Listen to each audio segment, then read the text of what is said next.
I will like to thank all three of you for having, as a normal citizen of India, because of all three of you, we are living peacefully and living our life normally. Sir, my first question is, in terms of modernization, in both army, aviation, and the navy.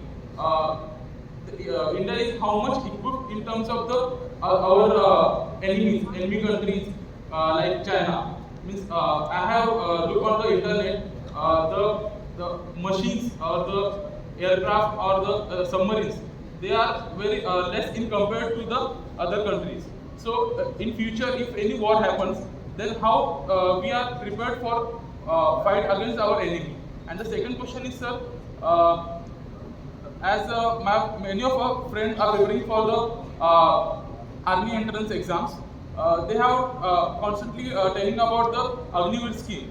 Means they are telling that they are only able to serve in the only for the 4 years. So they are not happy that they will only get chance for the 4 years. So what are your views, sir, on it?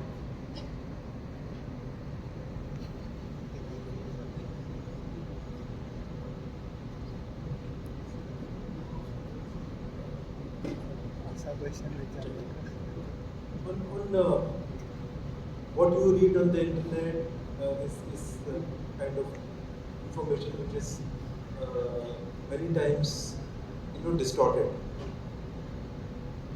You want to compare with China? Your basic point is right, that in terms of total assets, in terms of let's say of aircraft, you mentioned ship submarines, they have more. But when we do a assessment, we do a threat assessment. If I have to talk from Air Force perspective, we see what is going to be brought against us, how much we need to cater, what is required to hold them or to win an area, win a conflict. In the situation that is likely to arise. And for that we prepare ourselves, for that we see whether our assets are good enough, we need to have more. So it's a continuous process. Where are we today? For a situation that may happen on our borders, for the level of situation that may happen, we are adequately equipped. We are well equipped. What needs to be done in future is a different story, because the Chinese, threat and the general feel of the way he is progressing needs to be kept in mind. So for the future, we need to, I'll mention some of those issues. We need to really develop in areas that are futuristic and build our capability. So today we are at a certain level. In future, we really need to expand. I'm talking from Air Force perspective, naval perspective will be covered. But this is what we need to understand.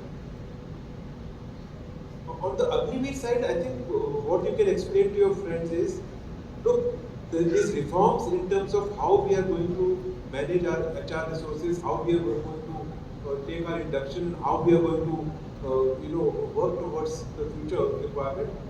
There is always a cycle. Whenever a change happens, it is always a question mark in many minds as to whether it will succeed, whether it will not.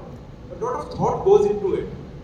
Okay, so what needs to be understood is, for people who are wanting to stay for the long term, after getting into Agniveer, they need to do well, and they will come into that bracket which will become permanent. That is what needs to be understood. And for people who do not become permanent, or people who do not want to become permanent at the end of their engagement period, because that's when you learn about what Army, Air Force, Navy is all about, and whether you want to continue. Then you have an opportunity, and you will have necessary support from services and from the government in many areas. So it's a scheme that needs to be understood correctly and applied. For people who really want to continue, you have an option to continue. Do well, you will be in the chosen few. Okay. That's what you need to explain to your friends.